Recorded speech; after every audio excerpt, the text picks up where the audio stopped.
The pandemic unemployment assistance was temporarily delayed. I've had it for 3 weeks and then all of a sudden they stopped. I have not heard a good explanation for what's going on. And so it remains to be seen what's going to happen next. For more than 3 months, tens of thousands of Arizonans have sought unemployment insurance due to the coronavirus pandemic. The process is far from easy. Now, countless Arizonans consider a lawsuit after unexplained delays, glitches, and account closures. This is everything you need to know about unemployment insurance in Arizona. I haven't received a penny. And it's been crazy. Know what the timeline is until I'm going to have money again.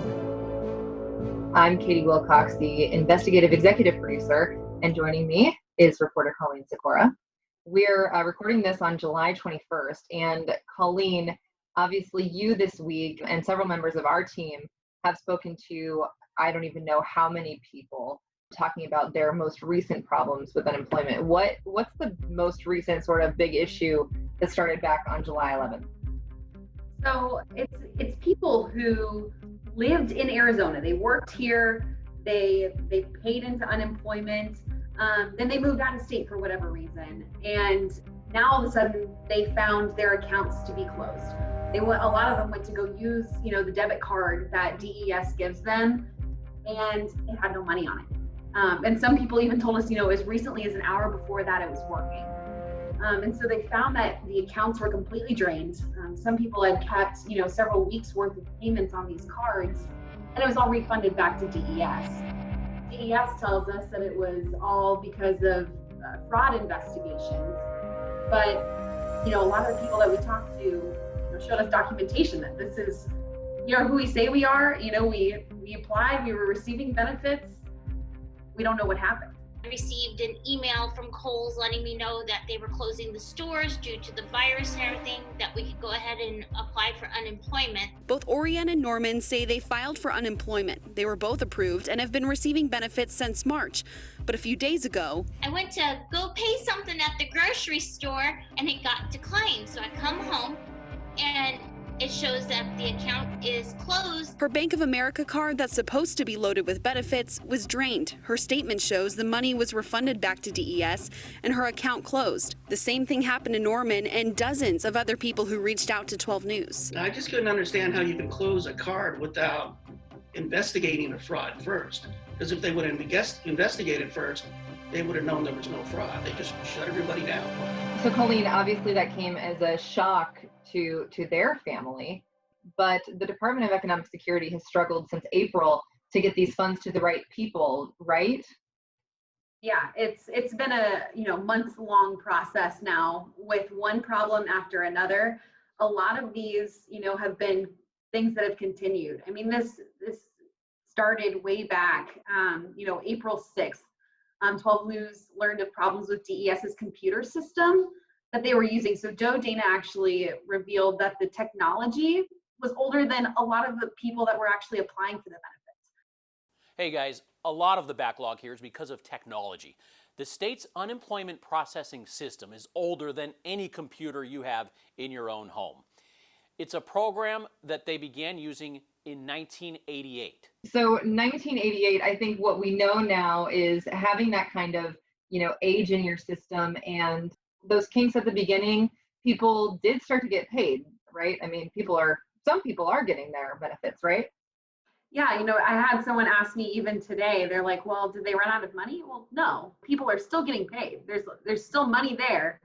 Money is going out, just not everyone is receiving it. And I wanted to look back. So we've looked at the money. It looks like around mid-April was the first time that more than $100 million through this system went out in a single week. But coming out after that, I know you were seeing, and I certainly was seeing, just emails, messages, any way people could figure out how to contact us, the number of voicemails of people saying, we need help. We need help. So what did DES start to do then? Back then, they were trying to get the pandemic unemployment assistance online. That was signed back on March 27th by President Trump, but it didn't actually go into effect until May 12th through DES. And, many self-employed Arizonans were really counting on that, right? We're talking more than a month it took them to get that online. And the interim director at the time, Tom Betlock, said that they had planned to spend $2 million to hire this group from Florida to handle all of these claims. And so then May 12th, it's supposed to launch, supposed to be, that $600 bonus, but a glitch delayed the launch. And it's these glitches that have kind of come up that, again, delayed this launch. It doesn't mean everybody's going to get pushed through on that date, so we want to make sure those expectations are clear. We're going to run into issues in transitioning data. We're going to have to review some cases. We are still working with the team in terms of what that actual process looks like. June 23rd, this was a new problem that we hadn't had, where people contacted us saying, I got this debit card full of money on it. We're talking $5,000 to $6,000 worth of money. And they never applied for unemployment. This is what I got, basically. Turns out there was $5,950 on it. It's very, very disturbing. I don't know how somebody got our information. I just wish I could do something immediately where somebody could get this money. And the thing is, at the time, people would say, I've tried calling DES, I've tried calling Bank of America. I can't get this funding back to DES. So, you have people who, on one hand, are sitting there waiting for their unemployment benefits, who are trying to pay their mortgages, their rents, their car payments, etc., their grocery bills, and take care of their kids. There are people who are, so grateful. They're like, you know what, I've been okay through all of this, and all of a sudden I'm sitting on thousands of dollars, and DES can't tell me how to give it back. Since June, have you got to do any interviews with the Department of Economic Security specifically? No, I have asked since June 16th. I have the email where I asked for an interview on these issues. And it's mostly it's been ignored. It just gets passed over in emails, and we never get to set it up. I re-bring it up, etc. Our colleagues have asked, Katie, you've asked, and Bram Resnick has asked, and we've either been declined or ignored. And I mean, at this point, we're talking about more than a month. And, these people, they call and they're just hoping for any information we can give them. And they're at the point now, where, some people, one man I talked to today hasn't gotten payments for, he says, 10 weeks. And when you start going without money for that long, it starts getting really hard. They're saying, we know this is a hardship, that this is going to put many people in hardship, but just we thank you for your patience. It's like, all right, you can say that because you have a job. You know what I mean? But like, we don't have income. And Katie, like you said, we seek answers. That's like what we do, and to walk away without answers week after week, and to hear people's stories week after week. It's heartbreaking. It's a glimpse of the frustration that those people who are waiting on the call logs, that exactly the people who we're talking to who cannot get answers, who cannot get their actual money that they're entitled to according to the law. They're sitting there waiting with empty bank accounts. And we've talked about so many crazy things. I don't want to leave out the bizarre mess of sending debit cards. When you open the account, there's a $0 balance. And then all leading back to these last 2 weeks where 28,000 accounts were closed, and DES says that they took back $70 million. Now, when you heard that statistic, what was your reaction? It's one of those, okay, $70 million.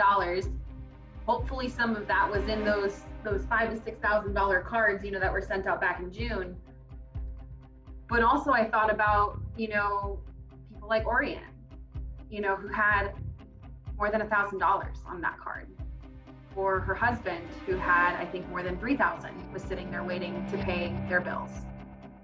And, the Department of Economic Security said they had less than 1,000 emails from people who thought that their accounts were wrongly closed at the time. Yet I think that, and Katie, correct me if I'm wrong, I think this was one of the issues that we received the most emails and calls and messages about. The number of people who, for whatever reasons and circumstances, worked in Arizona and now live out of state and just saw those accounts closed in a blink of an eye. I think that happened to 28,000 accounts, and we don't know, we are not able to get an access to the data and the accounting of whose were they? Whose were those? Were they fraudulent? Were they using, how do you do this fraud? I'm very curious about, are they fake social security numbers, or are they real people's socials that someone has stolen? There's so little information here that it becomes almost impossible to have any kind of accountability. And at the end of the day, when you're dealing with hundreds of millions of dollars, potentially even in a single week, to billions of dollars in unemployment benefits, and thousands and thousands and thousands of Arizonans counting on this to be able to pay their next bills, it puts us in a really dire straits, which is something that you worked on again today. I think the emails have really progressed to, from, okay, I can't get my money. Yeah, this is annoying. Yes, this is really frustrating. Now I'm mad. Now I can't pay my bills. Now I'm looking at being homeless. And so today was about that. What resources are out there for people, to get them this assistance. There is some out there, which is good, but also their systems are getting overwhelmed too. Wildfire, which is a nonprofit that's been contracted by the city of Phoenix to dole out their CARES Act funding. They said one of their agencies is getting 300 to 400 calls a day. And, they're not alone in that. St. Vincent de Paul said today that, they're helping people who have never had to ask for help before. And it just kind of speaks to the volume, of people who have been hit by this pandemic, and the people who are needing these benefits and can't get an answer on why they are not getting them. And people are starting to worry, with, the CARES Act and PUA expiring on the 31st, they're going, then what? Will I ever get paid for all of this that has been in progress for weeks? Or will it just be like, well, it's gone now, so sorry. That's the hard part. You sit here today, and we're recording this on July 21st, and this is exactly 6 months since the United States recorded its first coronavirus positive test. You'd like to think, maybe, this is kind of a one issue deal, but I think after weeks and weeks of reporting on this, it's clear that it's not just, okay, they were overwhelmed one day, or they were overwhelmed 1 week, or they were overwhelmed 1 month. It's a saga of issues. At some point, I think people are like, well, what else can I do? We know Congress is this week looking at another stimulus package. What's the next step? And what we know through your reporting and through our team's reporting at 12 News, there are a lot of people who still really need this help. There's so much reporting on this, and people who have questions, or people who need to go back and say, you know what, maybe I am going to write to my legislator today and say, this is what's happening to me. And maybe there will be more of this push to say, well, if the Department of Economic Security needs a new computer system, or they need an overhaul to be able to handle these claims, or they need additional people to investigate fraud while maintaining smooth sailing for those of us who are legitimate. I think we've reached the point where it's email your local legislator, reach out to them, because they need to know. They're the ones that can do something actively. They can make change happen. I appreciate what you've done, and I think it's a lot to look back on over these last 6 months, and then more acutely April, May, June, and now July of the unemployment crisis. Yeah, I think our team has really been dedicated since the beginning to look at this and to really ask, why is this happening? And I think that's a question that we're still going to be working on to find. And now an update. After recording this podcast, the Department of Economic Security agreed to an interview with 12 News. On Wednesday, July 29, DES Director Michael Weishart will speak with Colleen Sikora. Stay with 12 News for that full interview.